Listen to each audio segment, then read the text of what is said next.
Pengantar kerja, menghubungkan harapan, membangun masa depan.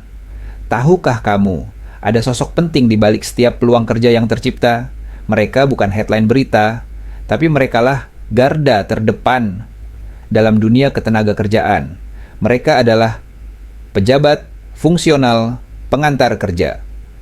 Tugas mereka bukan sekadar mencocokkan nama dan lowongan, tapi juga memberikan informasi kerja yang akurat dan terkini, melakukan bimbingan dan konseling karier, menyusun strategi penempatan tenaga kerja, mendampingi kelompok rentan, disabilitas, lansia, perempuan, berkoordinasi dengan dunia usaha, industri, dan pemerintah.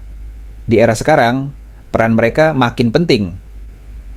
Dalam program jaminan kehilangan pekerjaan, JKP, mereka hadir sebagai informator, menyediakan data lowongan kerja, konsultan, membimbing pencari kerja pasca PHK, edukator, mengarahkan pelatihan sesuai kebutuhan industri.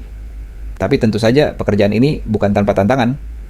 Mulai dari keterbatasan sumber daya, belum meratanya akses, hingga stigma bahwa urusan kerja itu sulit.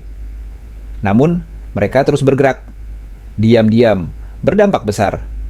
Hari ini, mari kita beri apresiasi, karena di balik selembar kartu AK1, di balik satu orang yang diterima kerja, ada kerja keras yang tak terlihat dari pengantar kerja yang terus melayani.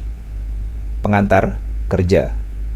Mereka tidak hanya menempatkan orang pada pekerjaan, mereka menempatkan harapan pada masa depan Indonesia yang lebih baik. Hormat untuk pengantar kerja, siap kerja, siap melayani. Ayo, kerja PPID Dinas Tenaga Kerja dan Mobilitas Penduduk Aceh.